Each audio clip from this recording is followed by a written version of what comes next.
E aí pessoal, bem-vindo a mais uma aula de trocador de calor. Nessa parte aqui vamos iniciar o tópico de ebulição. A gente vai falar primeiro de ebulição nucleada, né, ebulição em piscina, principalmente, e discutir os diversos modos. Posteriormente nós falamos o que é a parte de ebulição convectiva e condensação, ok? Os temas aqui, pelo menos todas as ideias da ebulição e condensação, a gente pode achar no livro do Incropera, capítulo 10, e no caso do Cengel, também o capítulo 10, que fala sobre a parte de ebulição e condensação. Esses livros têm um material muito mais denso, aliás, tem um conteúdo mais denso, mas a gente vai se preocupar mais na questão aqui do nosso caso, mas nunca é demais olhar e saber onde está essa informação, caso vocês um dia precisem. Então, o que a gente já vem utilizando, em questão dos objetivos, né? Então, a ideia dessa aula aqui é introduzir o conceito de ebulição, das distintas formas de ebulição e desenvolver uma compreensão da curva de ebulição, que na verdade é a segunda parte. E o segundo é capacitar o aluno a quantificar o fluxo de calor na ebulição nucleada e estimar o fluxo de calor crítico.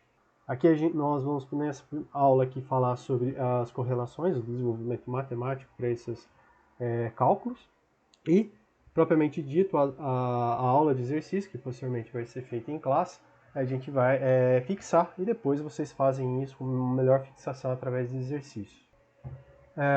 E também, né, permitir uma análise crítica do aumento da transferência de calor no caso da ebulição nucleada, que é essa a primeira parte. Nos outros casos lá a gente também introduz esses objetivos ou as questões a mais que nós citamos. Então, a primeira parte, né, é por que devemos estudar a questão da ebulição e condensação. Inicialmente, pessoal, a ebulição e condensação é um processo físico de mudança de fase, onde eu posso estar saindo de líquido e indo para vapor, ou vapor indo de líquido. Em muitos dos nossos processos termodinâmicos, né, pelo menos boa parte das nossas máquinas térmicas, ou até em diversos processos químicos utilizamos isso. No caso melhor para ser demonstrado isso são os geradores de vapor d'água.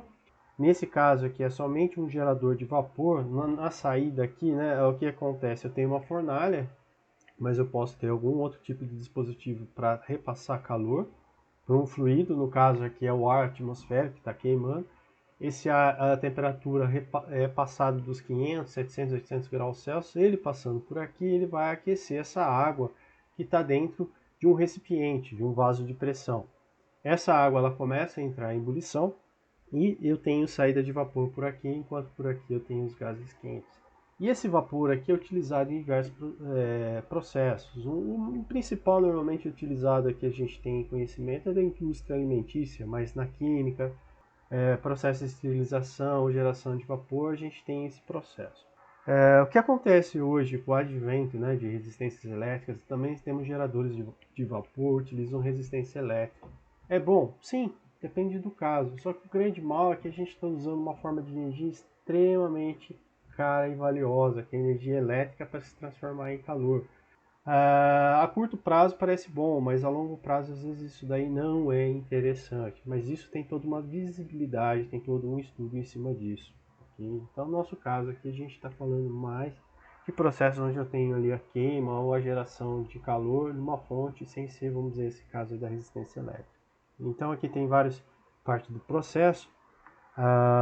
Aqui a gente tem aqui para a gente ter uma noção, né, do tamanho desse trocador propriamente dito. Essa parte aqui é a nossa câmara de combustão, o restante aqui é a parte onde está a água líquida, que vai, esse é o trocador propriamente dito.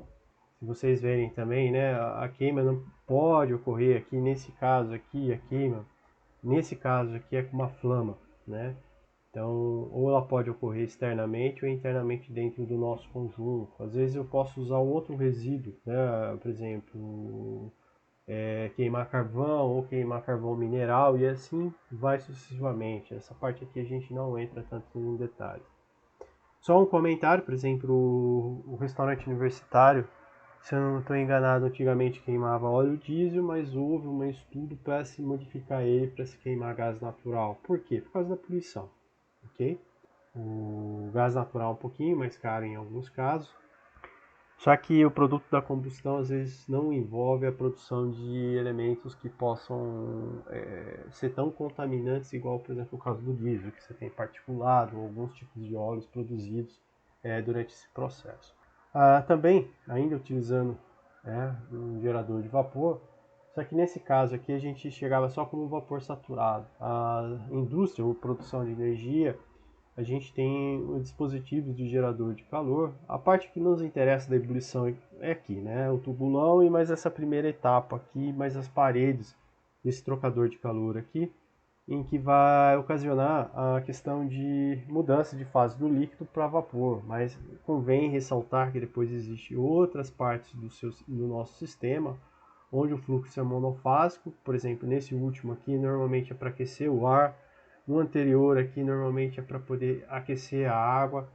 E em si, esse primeiro tubulão que está aqui, né, que eu peguei, é para aquecer vapor. Ele pega o vapor e se transforma em vapor superaquecido, ok? Então, daí tem todo um estudo que nós fazemos em geradores de vapor. Mas comentando aqui a indústria de produção de energia, qualquer termoelétrica que utiliza o ciclo Rankine, ou ciclo Rankine, tem esse processo aí internamente. Uma parte do processo ocorre com ebulição, ok? Essa ebulição ela pode ser daí o que a gente fala nucleada ou convectiva, a gente vai discutir mais para frente. Um outro, porém, também de conhecer como funciona a ebulição e condensação é durante o processo de tempera, ok? O processo de tempera simplesmente, nesse caso aqui é por indução eletromagnética, nesse caso aqui, ó. Simplesmente eu insiro aqui uma corrente e por indução do material, né, eu consigo aquecê-lo, é uma das formas. Mas normalmente esse aquecimento oxidava antigamente por carvão, algum outro processo. Mas mesmo assim, se a gente olhar aqui o processo posteriormente da têmpera, significa simplesmente injetar um fluido para promover um rápido resfriamento e manter o tamanho dos grãos que nós queremos na superfície para causar uma maior dureza, ok? Enquanto que os grãos no interior, que estavam recozidos, mantêm a elasticidade. É uma questão de saber manter as qualidades, né? Às vezes eu quero uma qualidade superficial ali melhor do que no interior para às vezes aguentar uma abrasão, algum outro processo mecânico. Só que durante a têmpera, se a gente for pensar, a gente tem transformação do líquido em vapor nas bordas. Se isso não ocorrer de forma homogênea, se vocês olharem aqui nosso bastonete que está ocorrendo, ocorreu um empenamento. Se a gente conseguisse trazer aqui, ó, vocês vão perceber que não está retinho aqui, ele está levemente empenado para cá. O que que acontece? Às vezes o processo de ebulição ela não é homogêneo, e saber fazer esse processo de ebulição homogêneo é altamente necessário. Por quê? Se a temperatura aqui sobe muito mais desse lado, né? Ou seja, às vezes a transferência aqui não está ocorrendo de forma adequada, e aqui ocorre um resfriamento muito mais rápido, ou seja, a ebulição está sendo muito mais efetiva aqui. Aqui eu tenho temperaturas menores, ou seja, esse lado aqui vai se dilatar ou contrair menos do que esse lado e vai ser ocasionado isso aqui. Mas em outras palavras, para a gente poder entender, imagine que aqui está nosso processo. Começou a se formar as bolhas de vapor aqui. Um dos perigos que pode ocorrer e vai ocorrer muitas vezes, conforme essas bolhas vão subindo, se forma uma camada ou um filme de ebulição aqui. Só que essa camada aqui de vapor, ela é muito ruim para transferir. Transfere, mas é muito ruim. Enquanto que aqui está ocorrendo, vamos dizer, uma maleabilidade, não está acontecendo isso. Então a temperatura para poder ainda manter um fluxo de calor é muito maior aqui do que aqui. Então ocorre um dilatamento desse lado aqui, enquanto que esse outro lado não dilata tanto, é o que acontece nesse processo aqui. Okay? Então, às vezes, saber como que a têmpera vai se comportar, o tamanho, características geométricas do meu equipamento pode ajudar a definir, pelo menos saber como que vai ser essa ebulição, coisa do gênero, para saber os comprimentos, tamanhos, tipo de fluido, qualidades superficiais que deve ter nessa parte da ebulição para que não ocorra essa ebulição em filme. Outros dois processos que ocorrem bastante, né, a ebulição, mas também a condensação, é lá nos processos de sistemas frigoríficos. Alguns terão visto, né, antes, trocadores de calor antes do que sistemas frigoríficos, mas quem olhar sistemas frigoríficos, existe um processo aqui, né, na parte de trás, onde é a condensação. Então eu tenho um vapor entrando a uma alta temperatura, ele vai sair como líquido, um líquido sobre-resfriado. E no evaporador ocorre um processo invertido. Eu entro com uma mistura, na verdade vapor e líquido, como eles estão a temperatura muito menor, vai ocorrendo um processo de evaporação desse líquido que está ali nessa mistura, ok? Mas a grosso modo, né, o nosso interesse vai ser estudado a ebulição e a condensação. E a ebulição aqui tem uma particularidade do que pode ocorrer, ok? E seria estudar essa zona aqui de uma substância. Então aqui eu tenho um gráfico de temperatura, volume específico, aqui seria a minha linha de vapor saturado e aqui seria a minha linha de líquido saturado. Na verdade, todo o meu processo está ocorrendo aqui. E uma das coisas que a gente vai supor é que a pressão vai ser constante durante esse processo, ou seja, vai ocorrer nessas linhas aqui, ó. Então, nossa substância, ela pode, por exemplo, a pressão de 1 megapascal, ela vai estar trabalhando nisso aqui, ok? As perdas de cargas a gente não vai assumir que sejam de forma tão drásticas a ponto de ficar mudando ao longo dessas linhas.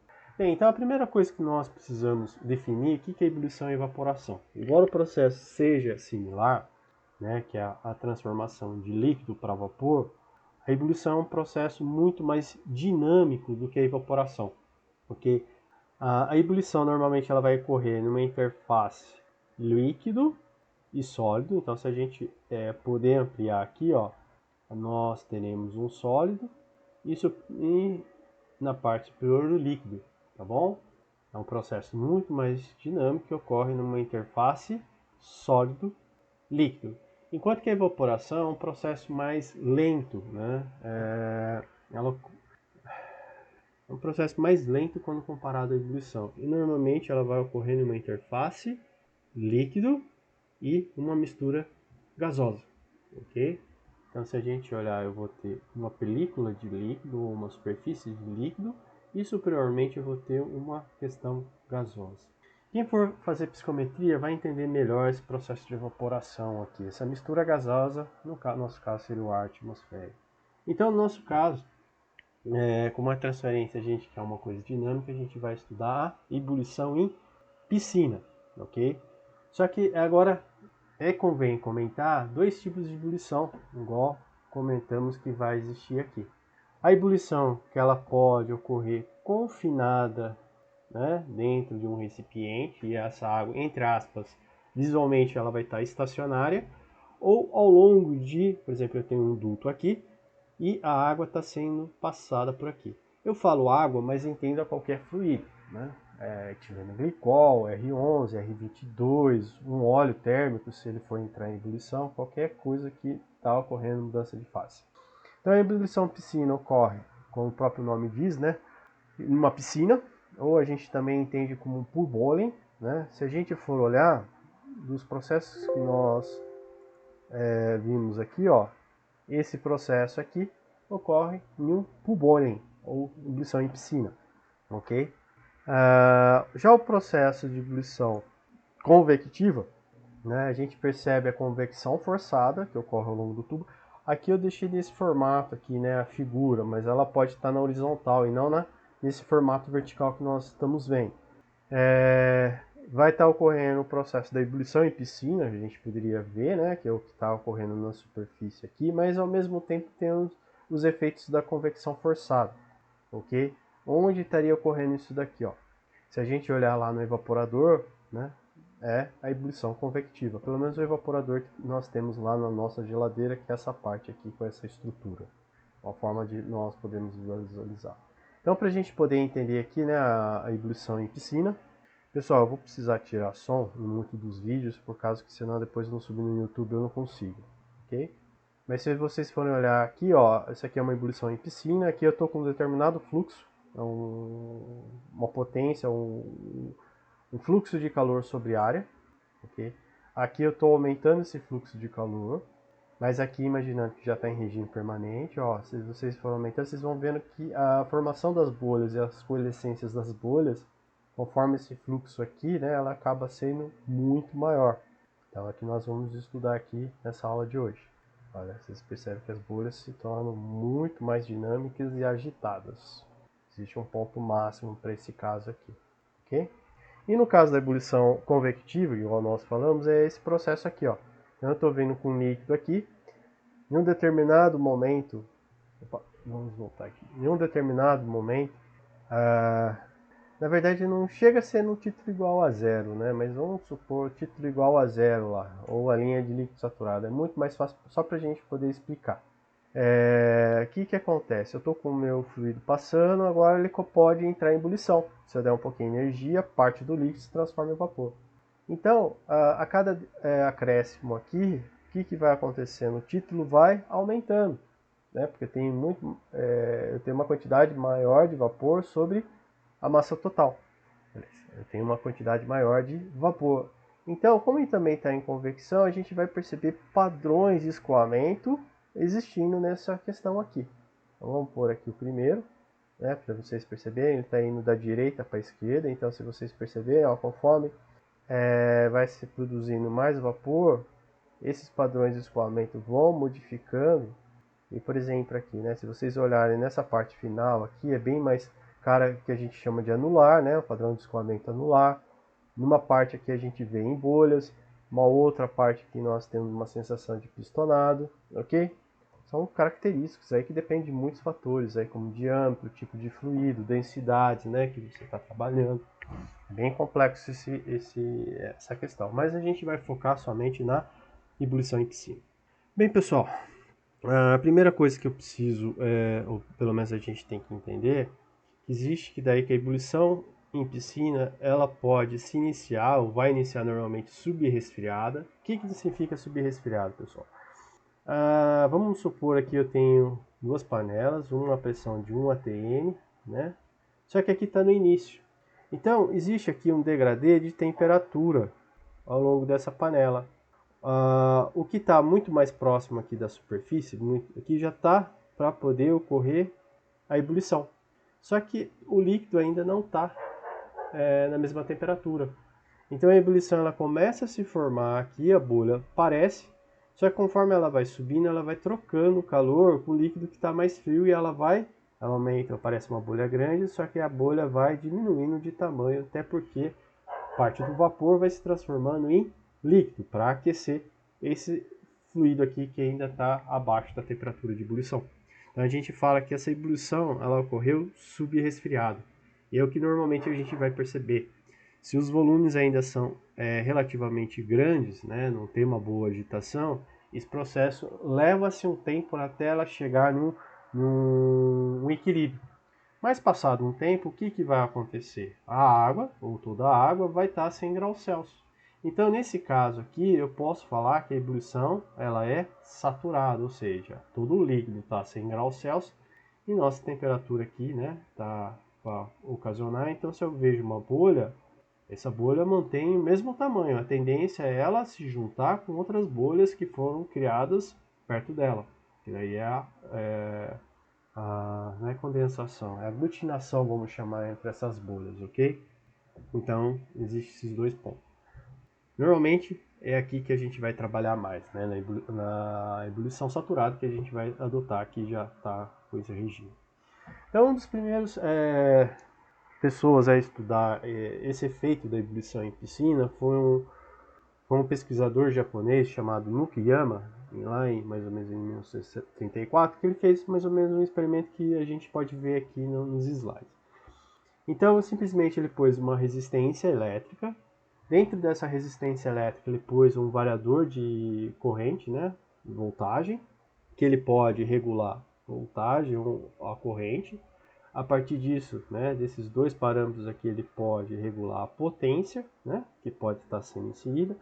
Ao mesmo tempo, ele inseriu termopar na superfície, ou conseguia medir a temperatura na superfície, e ele conseguia também medir a temperatura do líquido. Então, o que acontecia nesse experimento do Nukiyama? Ele anotava alguns valores de referência, tá bom? Então, a temperatura superfície, aqui a temperatura do líquido, eu vou colocar SAT, porque aqui eu vou controlar a pressão, né? Nesse caso aqui está aberto. Mas tem muitos experimentos que esse vaso aqui é fechado e eu consigo regular essa pressão aqui para fazer em outras curvas necessárias. Então no Kumiyama ele anotava o fluxo desse calor aqui, ó, né? Porque toda a energia que está vindo para cá vai se transformar em calor. Ele sabia a área de troca de calor, era um dos parâmetros, e um outro parâmetro era essa diferença de temperatura, que seria a temperatura da superfície menos a temperatura de saturação. A partir disso, o que ele começou a fazer? Num gráfico ele colocava esse fluxo por área, e no outro ele colocava essa variação de temperatura. E normalmente, por causa das escalas, convém colocar alguma outra escala em logaritmo, ok? Inicialmente, o núcleo Miyama ele começou com um filamento de níquel cromo. Só que esse filamento, né, se a gente for olhar aqui, ó, menos 270, 1500 menos 270, só para a gente ter mais ou menos uma noção. Se fosse 200, aqui era 1300, então aproximadamente 1230, né? Kelvin, graus Celsius. Então isso aqui é aproximadamente até 1200 graus Celsius para ele arrebentar. E posteriormente ele usou de platina. Por quê? Ele percebeu que, né, para essa curva d'água, uma pressão de uma atmosfera, esse filamento de níquel cromo arrebentava no momento, né, numa parte da ebulição. Então daí posteriormente ele continuou o experimento com platina. E a gente vai falar um pouquinho disso aqui. Então aqui está um exemplo. Eu vou deixar aqui passando o videozinho, só vou tirar o som. Eu não sei se eu consigo regular, porque esse vídeo é extremamente grande, né? São 5 minutos. Mas o que acontece, ó? Vou voltar aqui um pouquinho. Inicialmente o fluxo está baixo. Então, o que ele percebeu, né? Que inicialmente essa curva ela é bem declinada, não tão grande, ó. O fluxo é 10 kW metro quadrado, mas ela vem para cá. Só que no determinado momento, se vocês quiserem também, vocês podem acessar por esse link aqui, tá? Ela deu um salto para cá. Na verdade, ela estava num processo, vamos chamar, bem sensível, e depois ele correu para esse ponto aqui, que né, na verdade é aqui que está ocorrendo. Nisso aqui, na verdade, é uma ebulição, a gente chama-se uma convecção natural.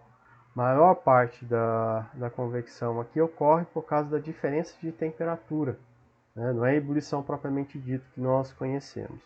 Mas ok, daí começou o processo de ebulição, que a gente agora acabou vendo as bolinhas. Vamos lá. Então, começou a aparecer as bolinhas, que agora sim começou o caso da ebulição. Então, nesse caso aqui, a gente já vê núcleos de vapor sendo surgido. Então, aqui a gente até chama isso aqui de ebulição nucleada. Então, conforme a gente vai aumentando o fluxo de calor, a gente vai vendo mais formação de bolhas. Aqui a gente vê como se cavidades, né, na superfície elas vão se tornando ativadas, ok? Então ainda, ó, já está quase 5 vezes a potência inicial que se iniciou. É foda. Está aumentando, ok? O processo aqui, ó, ela vai subindo aqui, então você percebe que é quase uma, eu não vou chamar uma reta, a sensação é que parece uma reta, tá bom? A sensação é uma coisa que vai subindo, subindo, subindo, subindo, né? Mais bolhas vão se surgindo. Se a gente conseguisse ampliar aqui, nós iríamos notar que muitas das bolhas começam a coalescer e elas, agora uma bolinha que estava surgindo do lado já começa a se coalescer com uma que está perto. Então começa a se formar um filamento de gás ou de vapor aqui. Isso não é muito interessante. A ebulição ainda está sendo alta, só que o que acontece daí, de vez das bolhas se formarem e já saírem, ele chegou num ponto crítico. O que seria exatamente esse ponto crítico, né? Deixa eu pôr aqui para a gente entender. Inicialmente, a gente tem várias, o que a gente chama de cavidades, que elas começam a surgir, né? Essas cavidades aqui são ranhuras existentes na minha superfície. E elas começam a ser ativadas e ali é onde começa a ocorrer a formação de bolhas de vapor, ok? Só que uma bolha, né, às vezes outras cavidades menores aqui começam a se ativar. Então, com o tempo, o que começa a fazer? Essas bolhas, de vez de coalescer lá em cima, elas estão coalescendo aqui embaixo. E se faz um filamento. Então, aqui está meu sólido, minha superfície sólida. Aqui eu tenho uma camada, às vezes pequenininha, de vapor. E aqui está o líquido em cima. Só que vapor tem uma condutividade muito baixa, então para transferir energia daqui para cá, a maior parte dela, né, essa temperatura da superfície tem que aumentar drasticamente. Então por isso que a gente vê um pulo para cá. Por que tem que aumentar drasticamente? Para manter o fluxo que está ocorrendo. Então a temperatura sobe drasticamente aqui na superfície. Antigamente, né, ou pelo menos antes aqui no processo, essa temperatura não sobe tanto. Eu aumento muito mais esse fluxo, mas essa temperatura não sobe drasticamente. Mas próximo de um ponto aqui, porque já está com o LCN formando esse perfil de vapor, vai ocorrer daí o que a gente chama de fluxo crítico de calor. Aqui que está o perigo, ok? Por quê? Se minha temperatura subir drasticamente, igual quando a gente viu lá no experimento da platina e do níquel e do cromo, né? Vocês viram lá a temperatura. Inicialmente, quando o Nukimiyama fez com platina, na hora que chegou nesse ponto e a temperatura sobe muito, ó, se vocês olharem, o negócio aqui começa a ficar incandescente. A platina ela estourou rapidamente. Então por isso que daí ele teve que usar um outro filamento, níquel ou cromo, para poder fazer esse experimento com uma faixa maior de variação de temperatura, ou temperatura de superfície muito maior. Então vai e se formou. Bem pessoal, eu não vou falar muito o caminho inverso, mas eu vou comentar essa aqui, ó. Aqui, ó. Então aqui seria a nossa curva, né, de subida, e do nada ela pula para um ponto para cá, ok? Esse ponto para cá, a gente sai da ebulição nucleada e vem para a ebulição em filme, ok? A gente não vai estudar muito isso daqui, mas é bom saber. A variação de temperatura é drástica, ok? Para ainda conseguir promover o mesmo fluxo de calor lá na superfície, mas ainda é possível produzir, né, um aumento do fluxo. Deixa eu ir lá para o Notepad. Bem, pessoal, vamos fazer aqui mais fácil. Eu ia passar por um note, mas eu não vou pegar. Então, pessoal, o que a gente pôde ver, pelo menos aquela questão das figuras, a gente tem a parte aqui da ebulição com convecção natural, que é o início, ok? Uma ebulição nucleada, que a gente percebeu a formação de bolhas. E eu não falei nada dessa de transição aqui, eu já comento com vocês. Mas a gente viu daí, ou pelo menos comentou, dessa ebulição em película, ok? No caso da ebulição natural, simplesmente como tem temperaturas diferentes, a tendência do fluido frio é subir e o fluido quente subir e o fluido frio descer. No caso aqui da ebulição nucleada, simplesmente o que acontece? Eu tenho perfis aqui de ranhura que permite daí a criação dessas bolhas, conforme esse fluxo vai aumentando essa tendência de geração dessas bolhas e outras cavidades começam a se tornar mais ativas, ok? Só que chega-se um ponto que depois a gente pula da ebulição nucleada para ebulição em película, onde se forma uma película de vapor na base aqui e a temperatura da superfície aumenta drasticamente. E eu já vou falar um pouquinho da ebulição em transição.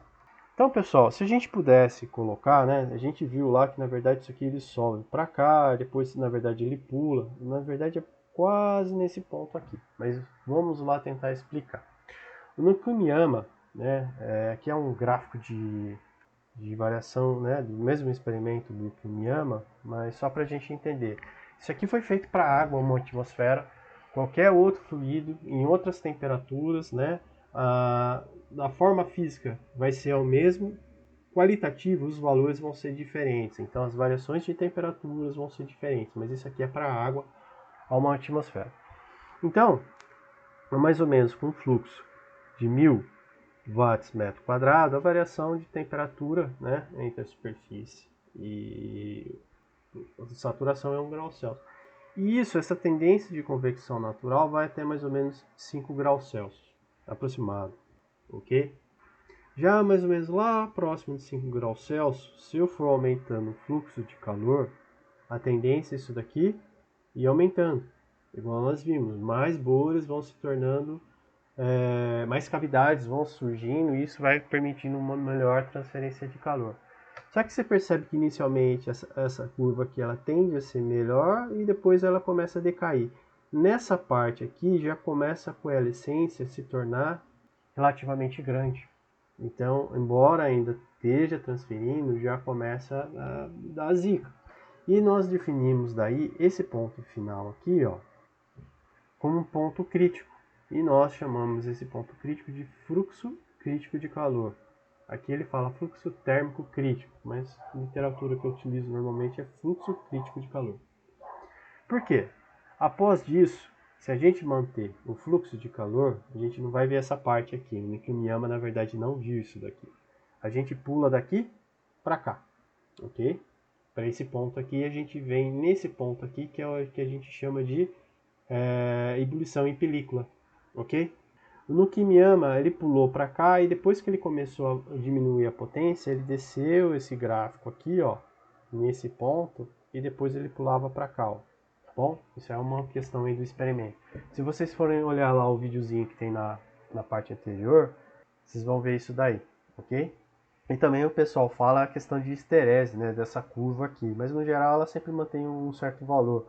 Se a esterese depende muito, às vezes, que algumas cavidades se formam, depois na hora de reaquecer, essas cavidades já estão ali meio que ativas e elas auxiliam, ou se deve contaminação, ok?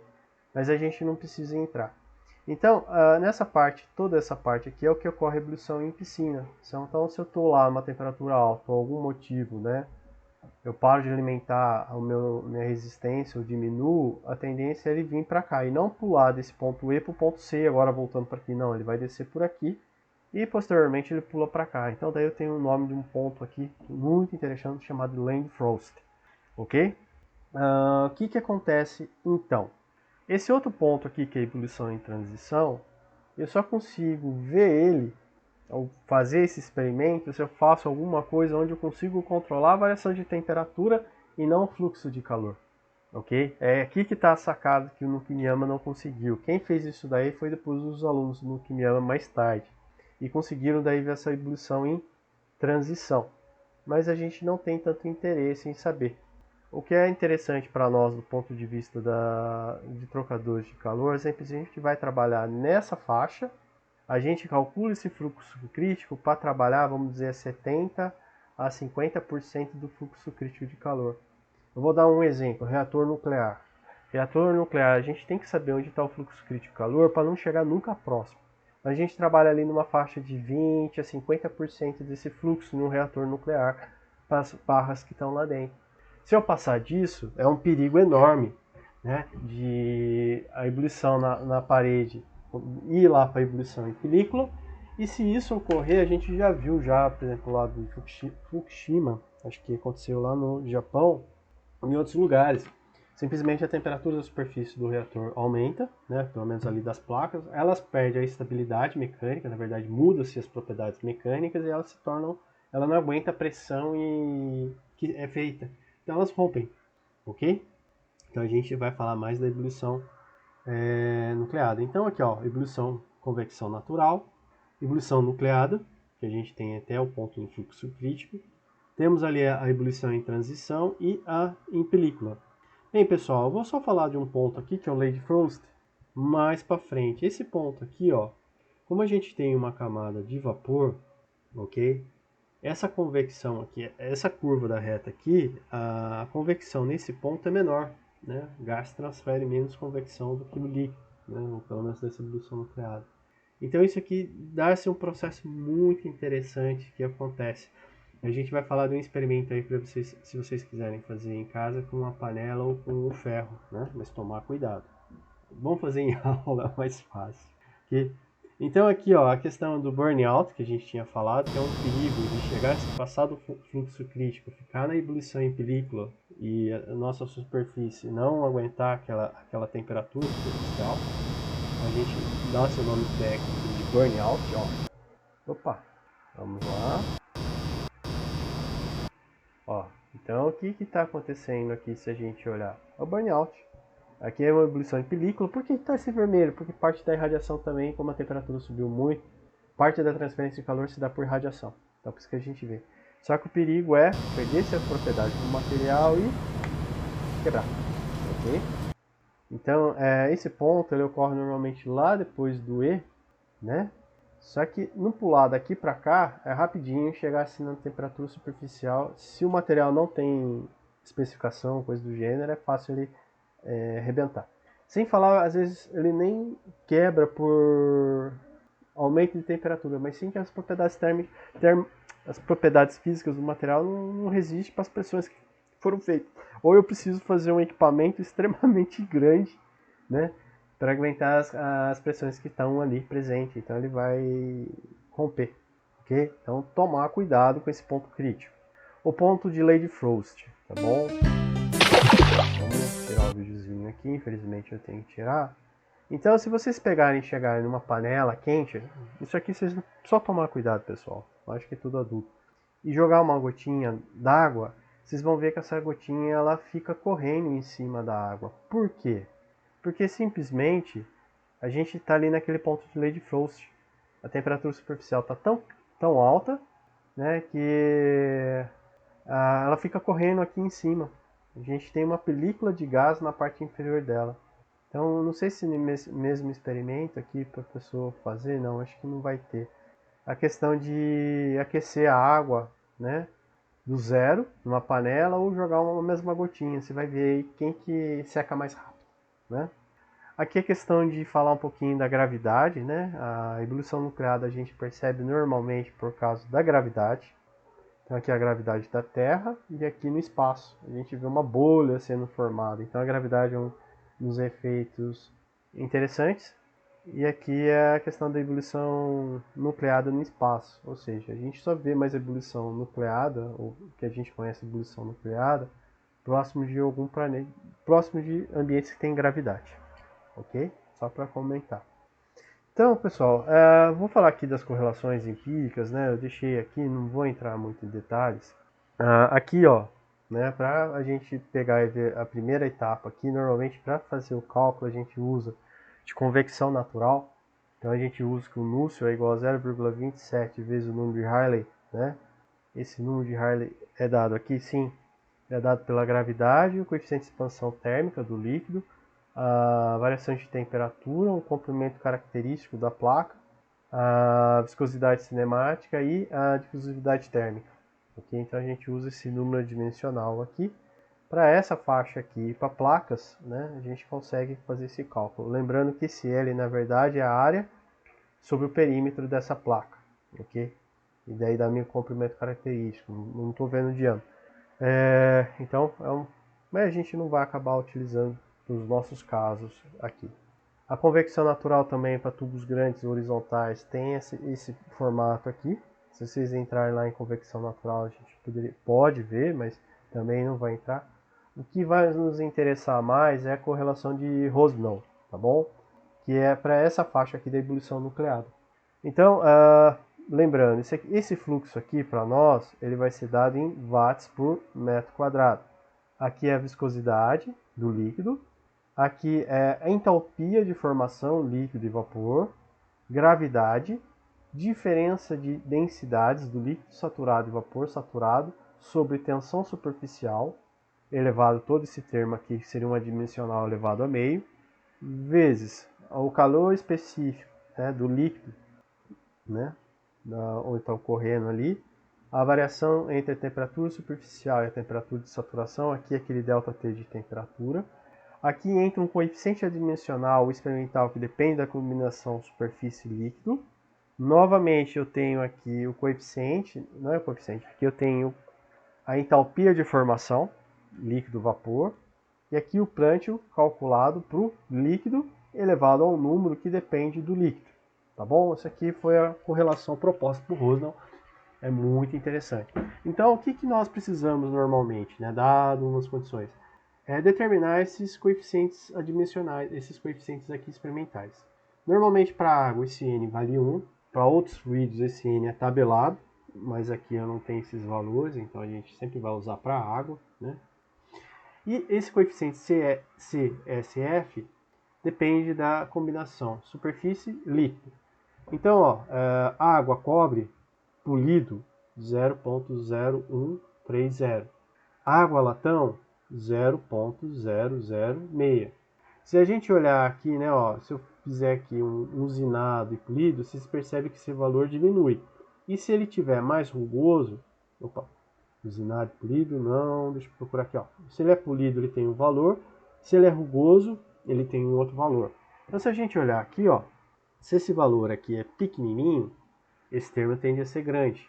Então, ó, as superfícies normalmente rugosas, é interessante o CSF ser grande, ele vai ser pequeno. Se ele é polido, ele diminui, ou seja, diminui o fluxo de calor, tá bom?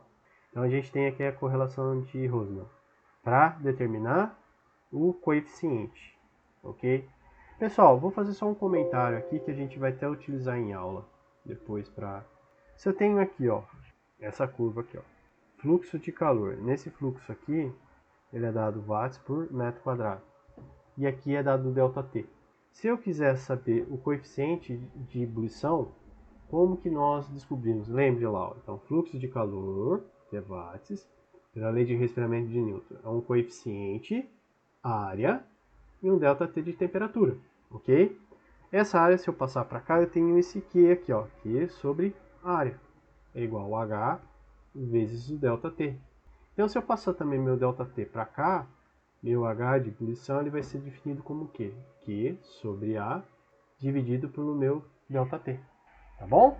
Então fica aí essa dica aí que a gente vai utilizar bastante depois, às vezes, para poder estimar. Porque a correlação de Rosman ele não dá o coeficiente igual boa parte das outras correlações. Ele dá o fluxo, uma relação entre o fluxo e 3 adimensionais. E lembrando, pessoal, esses adimensionais aqui sempre entram em sistema internacional. Normalmente isso aqui ó, vai estar em kilojoules. Eu tenho que lembrar que tem que aparecer o 10 a terceira aqui. Tá bom? Sempre toma cuidado com isso, senão vai dar erro. Então aqui tá. Aqui tem algumas taxas de tensão superficial. Vocês podem obter por essa correlação. Mas também tem lá naquela planilha que eu já passei para vocês, tá bom? A gente vai discutir melhor o uso dela depois para a aula. E para calcular o fluxo crítico de calor, eu tenho daí a correlação proposta por Zuber, que é esse ponto aqui, ó. Então, novamente, ele vai me dar aqui quem? O Q sobre A, tá bom? O fluxo sobre a área, tá bom? Então, esse Q máximo aqui, que é o fluxo crítico de calor, depende de um valor C, que é uma constante. Para placas horizontais eu uso esse valor. Para esferas e cilindros, normalmente eu utilizo a constante de Zuber, que é esse valor de 0,131. E o restante é só achar daí as propriedades das condições ali que está ocorrendo, ok?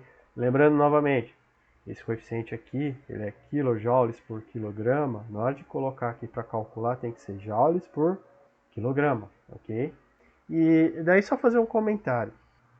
Normalmente, esses valores aqui que nós vamos utilizar quando a ebulição está ocorrendo sem ter restrições. Se ocorrer alguma restrição, o que seria essa restrição, pessoal? Imagine aqui ó, que eu tenho uma superfície de um microprocessador e logo acima eu tenho uma parte ali de um outro componente. E a ebulição está ocorrendo aqui. Ó. Então, essa ebulição aqui, a gente fala que ela está ocorrendo de forma confinada. Confinamento e geometria. Então tem alguns parâmetros adimensionais aqui para fazer correção nesse parâmetro de Zuber. Mas novamente, no nosso caso, por simplificação, nós não vamos adotar que esteja ocorrendo isso. Mas existe, tá bom? Então existe lá valores, por exemplo, dependendo dos valores eu tenho correções a serem feitas. E aqui tem as faixas para fazer essas análises, ok? Então aqui são 3 exercícios que nós precisaríamos usar, tá bom? E eu vou resolver esses exercícios com vocês em aula. E depois, na próxima aula, a gente começa a ebulição convectiva e eu falo de condensação. Tá bom, pessoal? Um grande abraço aí. Eu vou deixar também o material das aulas do Cengel ou do Incropera, pelo menos as partes, as sessões para vocês lerem junto com esses vídeos. Um grande abraço aí e até a nossa próxima aula.